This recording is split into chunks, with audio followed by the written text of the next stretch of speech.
नमस्कार। आज हम चैप्टर नंबर 3 स्टार्ट करेंगे। दो चरों वाले रैखिक समीकरण युग्म। हम पढ़ रहे हैं class 10th NCERT pattern subject maths. तो चलिए शुरू कर देते हैं। प्रश्नावली 3, दो चरों वाले रैखिक समीकरण युग्म।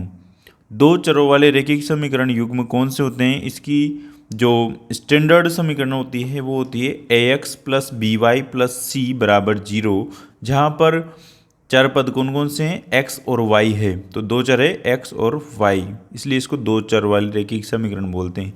रैखिक समीकरण का मतलब होता है घात एक आएगी, x की हमेशा घात एक ही आएगी रैखिक समीकरण में। a, b और c यहाँ पर है अचर पद। क्या है? अचर पद या कांस्टेंट जिसे बोलते हैं। 1, 2, 3 कुछ भी इनका मान हो सकता है। आगे चलते हैं। अब यहाँ पर कुछ नॉर्मल बातें कर लेते हैं जो कि बेसिक है, आपका इस चैप्टर में काम आएगी। और भी कुछ जो इम्पोर्टेंट बातें रहेगी मैं आपको बीच में बताता रहूँगा। तो कुछ बात कर लेते हैं। यदि दो रेखाएं दी हो तो निम्न में से केवल एक ही संभावना हो सकती है, या तो दोनों रेखाएं एक बिंदु पर प्रतिच्छेद करती होगी, या दोनों रेखाएं प्रतिच्छेद नहीं करती होगी अर्थात वो समांतर होगी, या फिर दोनों रेखाएं समपाती होगी। अब देखते हैं कि समपाती क्या होता है। प्रतिच्छेद, जब दो रेखाएं प्रतिच्छेद करती है तो उनका डायग्राम कुछ इस प्रकार से होगा, क्रॉस। अगर वो समांतर होती है तो इस प्रकार से होता है, और अगर वो समपाती होती है तो इस प्रकार से एक के ऊपर दूसरी ओवरलैप होती है और आगे बढ़ती जाती है। अब यहाँ पर ग्राफ से रिलेटेड क्वेश्चन आएंगे तो आपको ग्राफ की बेसिक जानकारी होना चाहिए। ये मैंने ग्राफ बनाया है रफली। तो ये होता है जो खड़ा, ये वाला जो यहाँ से यहाँ तक का एक्सिस है उसे बोलते हैं वाई अक्ष। क्या बोलते हैं? वाई अक्ष। और जो हॉरिजॉन्टल में है आड़ा वाला लाइन है इसको बोलते हैं एक्स अक्ष। क्या बोलते हैं? एक्स अक्ष। ऊपर की तरफ यहाँ से आधा प्लस का वाई होता है। ये संख्या किस में चलती? प्लस में। तो प्लस का वाई अक्ष, और इधर आता है नीचे, यहाँ 0 से नीचे चलोगे तो आप माइनस का वाई अक्ष चलेगा। अगर यहाँ से इधर चलते हो तो आता है आपका प्लस का एक्स अक्ष, और इधर आप चलते हो तो इधर आता है आपका माइनस का एक्स अक्ष आता है। ओके, अब आगे बढ़ते हैं। अगर मैं यहाँ पर बात करूँ, कोई बिंदु है जो कि आपका वाई अक्ष पर है। कौन से अक्ष पर है? वाई अक्ष पर, और वो है 6। तो इसका निर्देशांक किसे लिखे जाएंगे? x, y। कैसे लिखे जाते हैं? किसी भी बिंदु के अगर आपको निर्देशांक लिखने हो तो पहले आप x बिंदु के निर्देशांक लिखेंगे, फिर उसके बाद y के लिखेंगे। किसके लिखेंगे? पहले x के और देन किसके? y के लिखेंगे। अगर मैं यहाँ पर बात करूँ y अक्ष की बात करूँ, किसकी बात करूँ? पूरे y अक्ष की, प्लस y अक्ष और माइनस y अक्ष। अगर मैं यहाँ पर y अक्ष की बात करूँ तो यहाँ पर मैं एक बिंदु ले लेता हूँ 6। तो इसके निर्देशांक कैसे हो जाएंगे? x, y लिखेंगे। तो y का मान कितना है? यहाँ पर देखो 6 है, तो x का मान कितना आएगा? अब x का मान तो कुछ समझ में नहीं आ रहा है यहाँ पे। तो y अक्ष पर हमेशा आपको याद रखना है x का मान हमेशा 0 रखना है। कितना रखना है? 0। y अक्ष पर प्लस y अक्ष हो या माइनस y हो, दोनों पर x अक्ष का मान, x निर्देशांक का मान हमेशा 0 आएगा। और x अक्ष पर चाहे वो प्लस का x अक्ष हो चाहे वो माइनस का x अक्ष हो, दोनों पर हमेशा y जो बिंदु आएगा आपका उसका मान 0 आएगा। y का मान हमेशा क्या आएगा? 0 आएगा। जैसे मैं फॉर एग्जांपल यहाँ पर बात करता हूँ 8। अगर इसके निर्देशांक लिखने हो तो x अक्ष पर है तो 8,0 लिखेंगे। इसके क्या लिखेंगे? 8,0। तो ये बेसिक था आपका ग्राफ के बारे में। अगर और भी कुछ इंपॉर्टेंट सूचना रहेगी तो मैं आपको देता रहूँगा। और दोस्तों, अभी तक आपने ये हमारा चैनल सब्सक्राइब नहीं किया है तो प्लीज़ आप इसको सब्सक्राइब कर लीजिए। और जो भी स्टूडेंट कोचिंग नहीं जाते हैं, स्कूल में ही अध्ययन करते हैं, थोड़े वीक है, उनको प्रॉब्लम आती है, तो हमारे चैनल को सब्सक्राइब करके और हमसे जुड़ सकते हैं। और ये फ्री ऑफ कॉस्ट है, इसका कोई चार्ज नहीं है, तो आप हमसे जुड़ सकते हैं। अपने दोस्तों को भी शेयर कीजिए। तो अब हम शुरू करते हैं यहाँ पर एक्सरसाइज 3.1। क्या करते हैं? 3.1।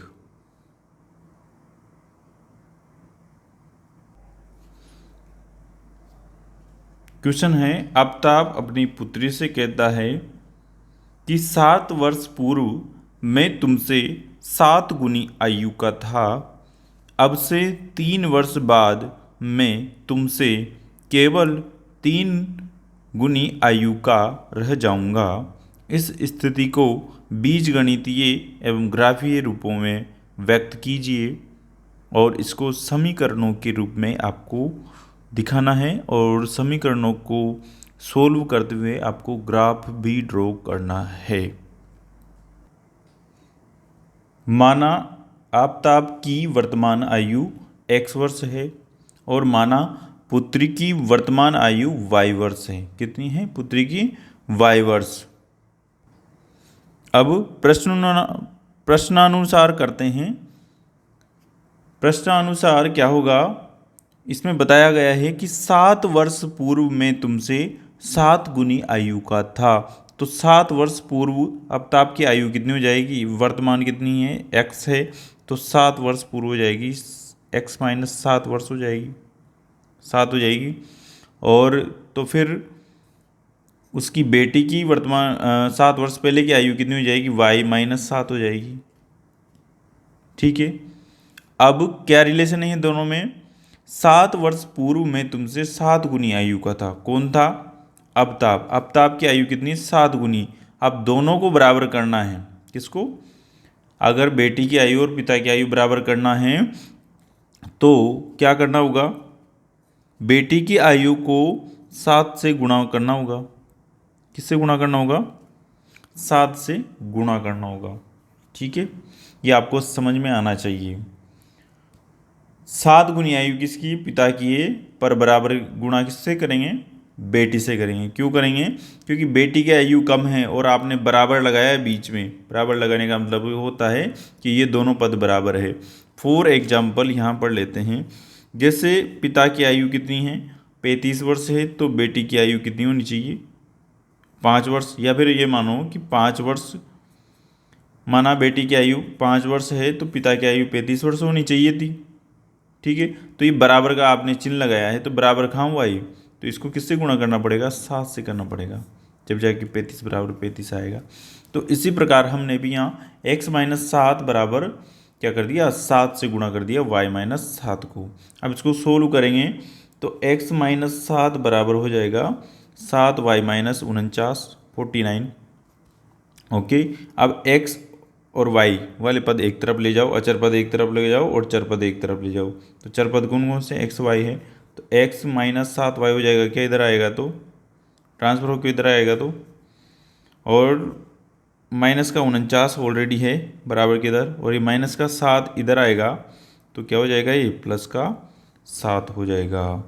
अब 7 में से 49 जाएगा, या 49 में 7 जाएगा तो कितना बचेगा? 42, 42 बचेगा। किसका?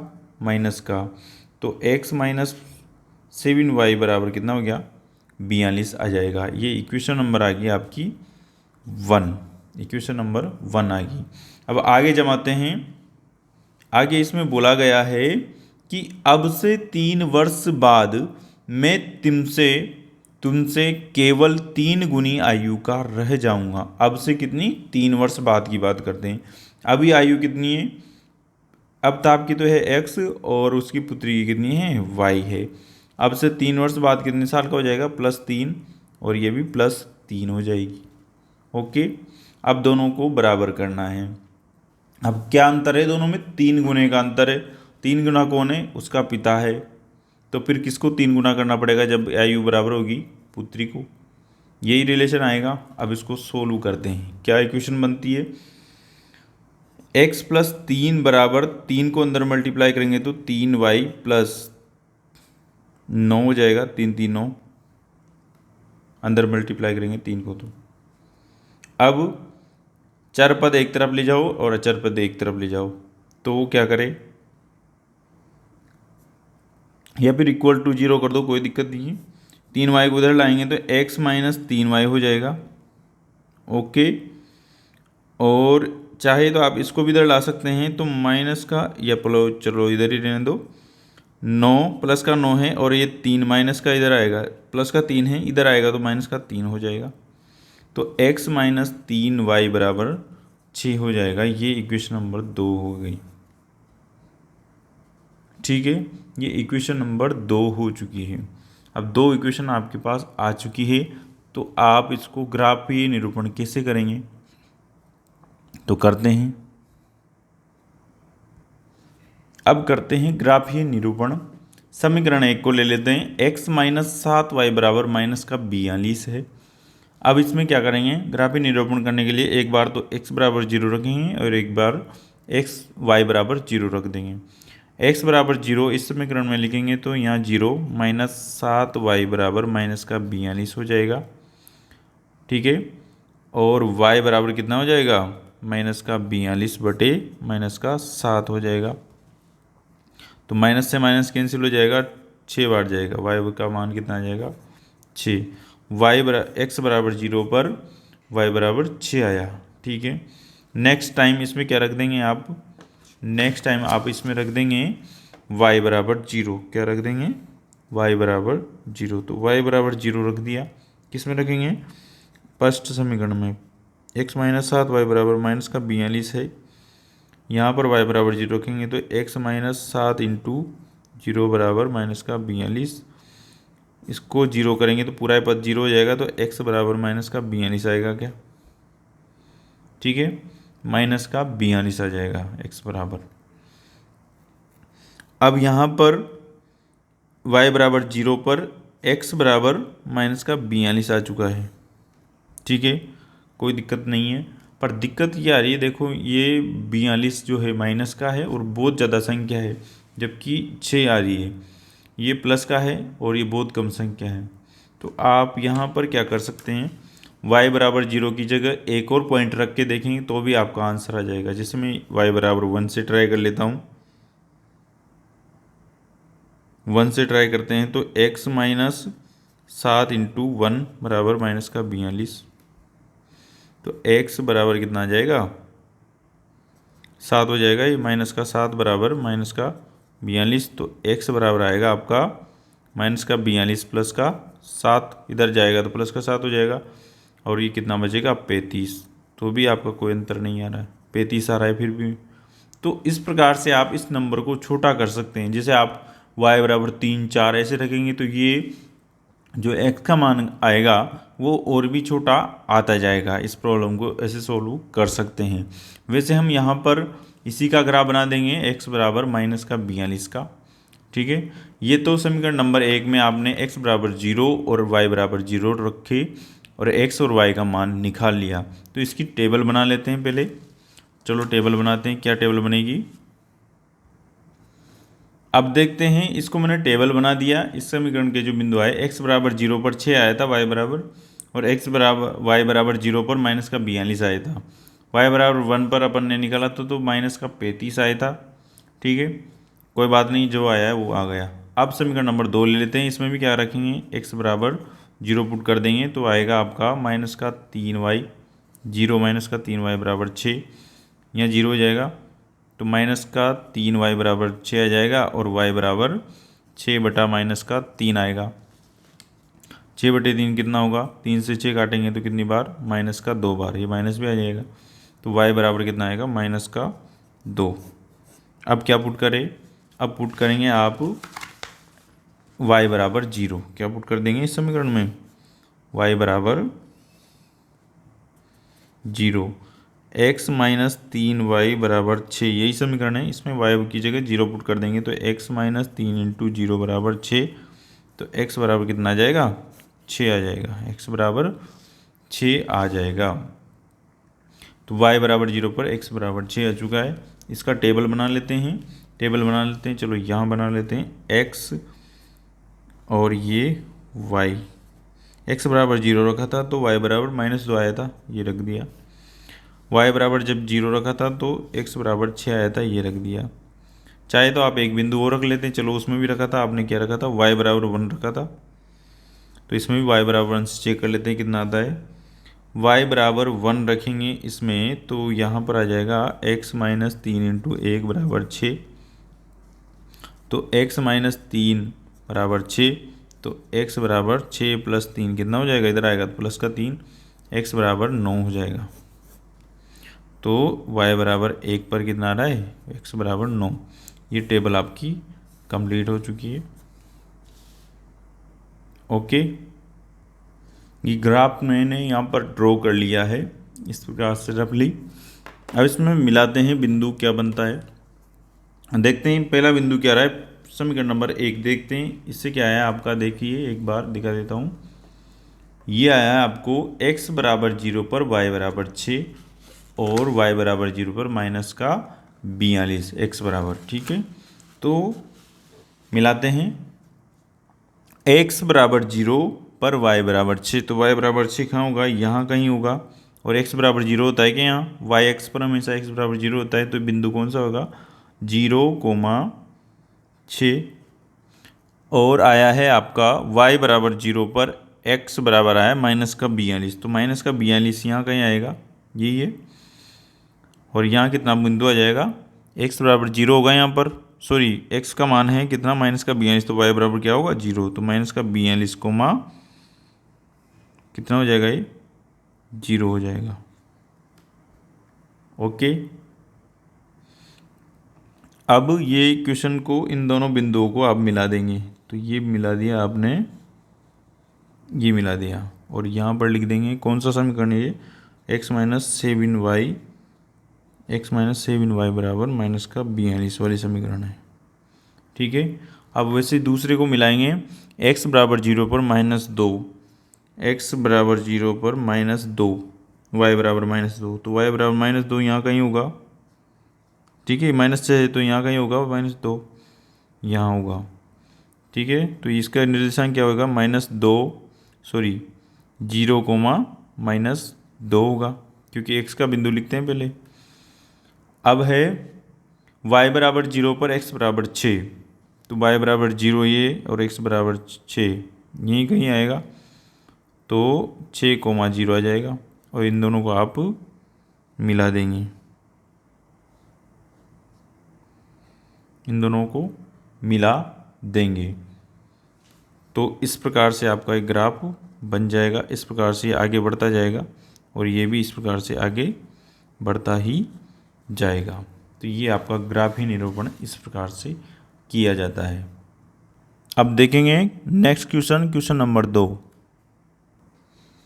क्वेश्चन है, क्रिकेट टीम के एक कोच ने 3,900 रुपये में 3 बल्ले तथा 6 गेंदें खरीदी। बाद में उसने एक और बल्ला तथा उसी प्रकार की 3 गेंदें 1,300 रुपये में खरीदी। इस स्थिति को बीजगणितीय तथा ज्यामितीय रूपों में व्यक्त कीजिए। तो चलिए शुरू कर देते हैं सॉल्यूशन। प्रश्नानुसार क्या लिखेंगे कि माना एक बल्ले का मूल्य बराबर x रुपये और एक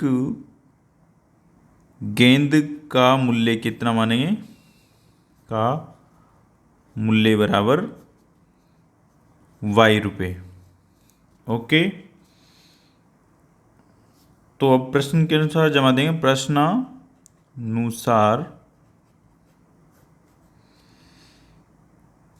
क्या हो जाएगा, 3 बल्ले, एक बल्ले का मूल्य कितना है x रुपये, 3x हो जाएगा, प्लस लगाएंगे, एक गेंद का मूल्य y रुपये है तो 6 गेंदें खरीदी तो 6 y रुपये की हो जाएगी, और बराबर टोटल कितने रुपये खर्च किए उसने, 3,900 रुपये। ओके, वैसे ही दूसरी समीकरण देख लेंगे।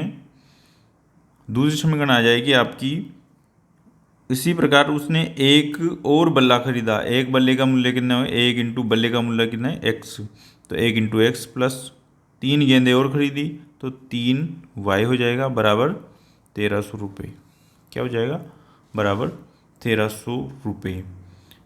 अब इसको आप सोल्व करते हैं तो दोनों समीकरण एक साथ ले लेते हैं। चलो, 3x प्लस 6y बराबर 3,900, और एक तरफ ले लिया मैंने x प्लस 3y बराबर 1,300। ठीक है, अब सोल्व करते हैं। यहाँ पर देखिए, इसको छोटा कर सकते हैं समीकरण को। यहाँ से अगर मैं 3 कॉमन ले लेता हूँ इस समीकरण में से, तो x प्लस 2y बचेगा। x प्लस 2y बराबर कितना बचेगा? ये 1300।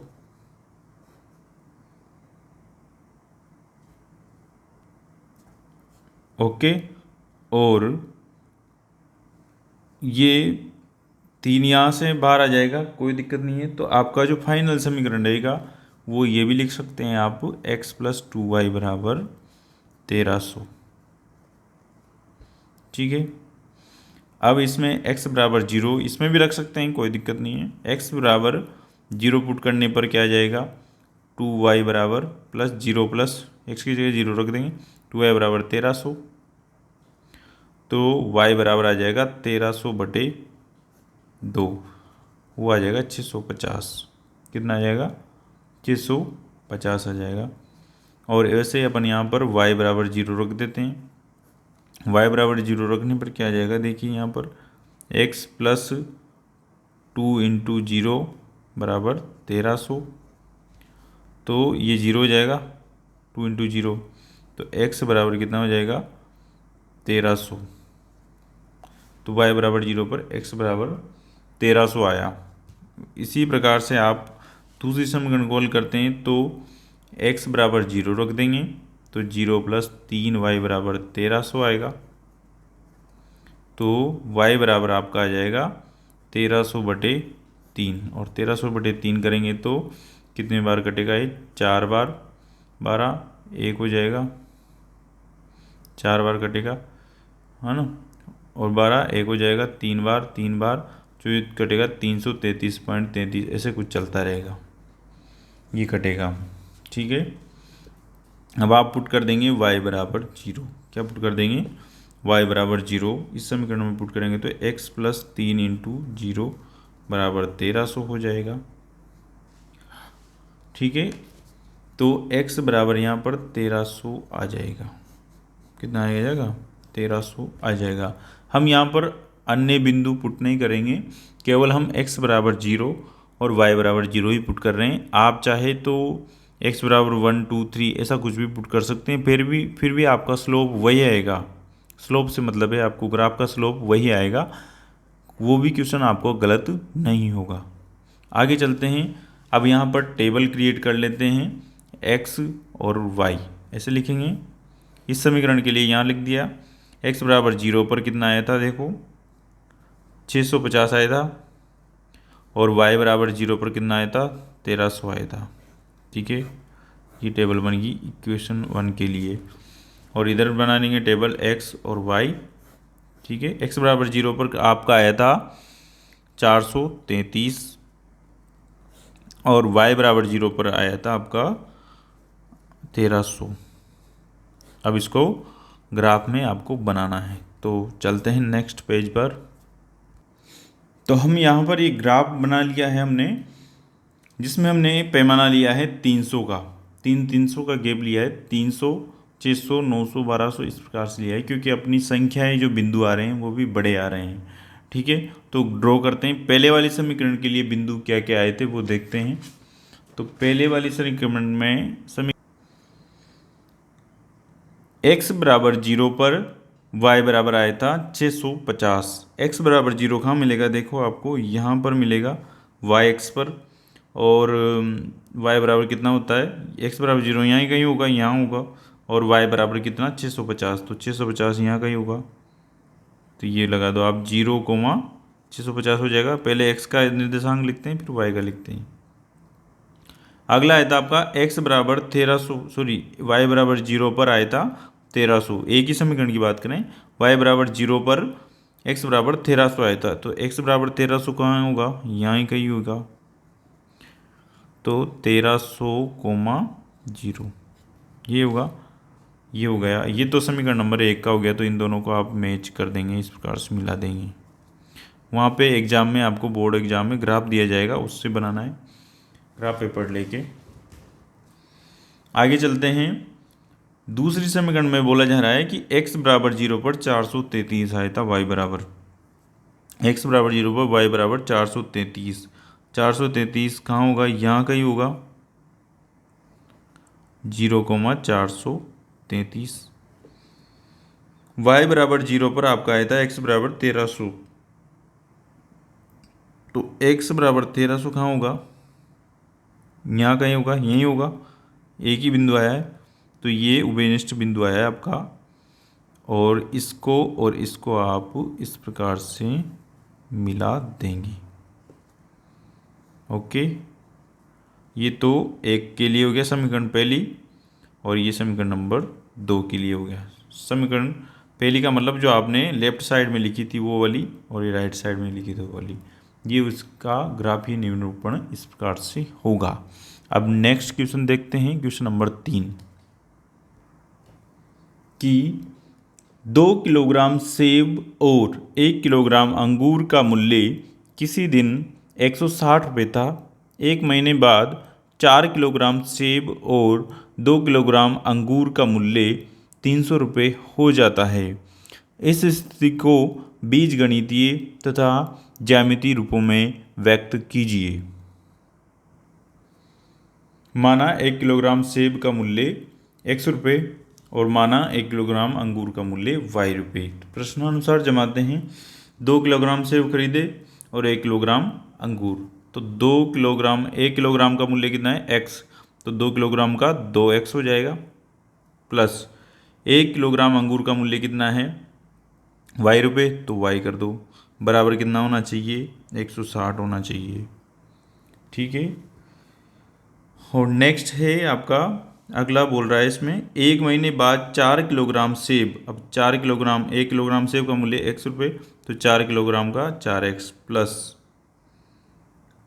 2 किलोग्राम अंगूर, तो 2 किलोग्राम अंगूर, 1 किलोग्राम अंगूर का y मूल्य है, y रुपये हैं, तो 2y हो जाएगा, बराबर कितना है 300 रुपये। ये आपकी 2 समीकरण आ चुकी है, समीकरण नंबर 1 और समीकरण नंबर 2, ये इस प्रकार से आ चुकी है। ओके, अब हम दोनों समीकरणें इस प्रकार से ले लेते हैं। 2x प्लस वाई बराबर 160, इसको सोल्व कर लेते हैं पहले। इसमें आप रखेंगे x बराबर 0, तो 0 प्लस वाई बराबर 160 हो जाएगा, अर्थात y बराबर 160 आ जाएगा।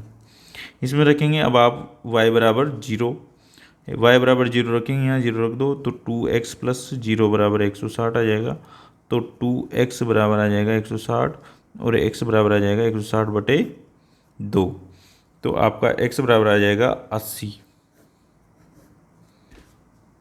ठीक है, तो ये बिंदु आप यहाँ टेबल बना देंगे, टेबल बना देते हैं x और y की।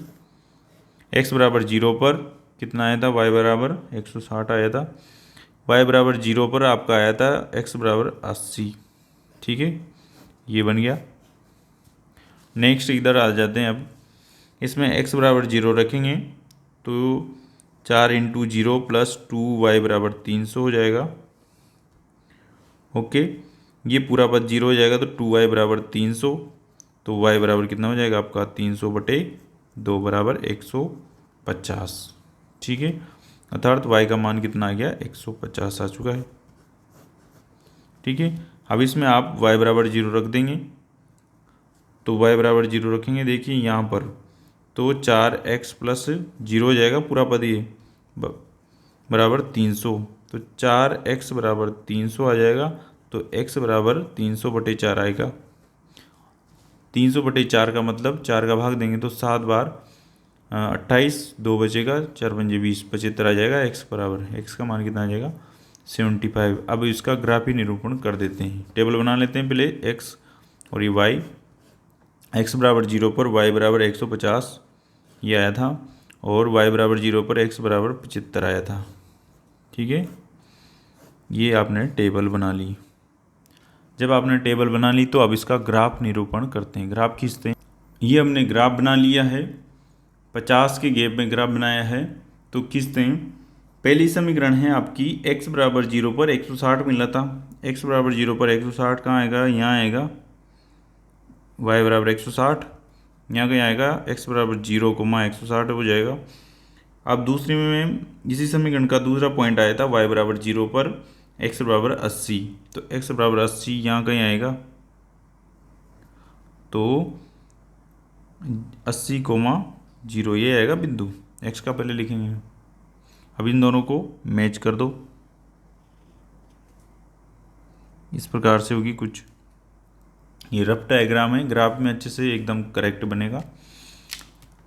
दूसरा आया है x बराबर, दूसरी समीकरण के लिए बात करते हैं, ये पहली समीकरण के लिए हो गया।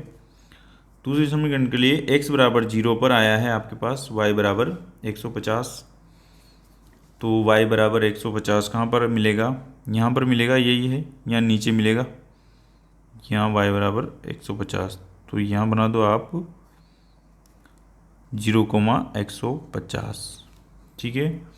अब आया है आपका y बराबर 0 पर x बराबर 75 आया है, तो 75 यहाँ का ही होगा, देखिए यही होगा, तो ये यहाँ पर आ जाएगा। और जो आपकी रेखाखंड बनेगी, लाइन बनेगी, वो इस प्रकार से बनेगी, ये आ जाएगी। यहाँ पर बिंदु कौन सा आएगा, 75,0, ये किसके लिए आया, समीकरण नंबर 2 के लिए। इस प्रकार से आप ग्राफ को निरूपण कर सकते हैं। तो ये आपके प्रश्नावली 3.1 के तीनों क्वेश्चन खत्म होते हैं। अब नेक्स्ट वीडियो में हम 3.2 देखेंगे। दोस्तों, मैं आपसे फिर कहना चाहता हूँ कि अगर अभी तक आपने ये चैनल सब्सक्राइब नहीं किया है तो आप इसको सब्सक्राइब कर ले, अगर आपके लिए उपयोगी है तो। अगर उपयोगी नहीं है तो कोई बात नहीं, और जिसके लिए भी उपयोगी हो सकता है उनको भी शेयर करें, इसका लिंक शेयर करें। आप जहाँ पर वीडियो देख रहे हो उसके नीचे एरो का निशान बना हुआ है शेयर का, उस पर क्लिक करेंगे तो आपका ऑप्शन खुलेगा व्हाट्सएप का, किसी पे भी आप शेयर करना चाहते हैं उस पर शेयर कर सकते हैं, ठीक है। तो जल्दी मिलते हैं अगले वीडियो में। धन्यवाद, बाय बाय, टेक केयर।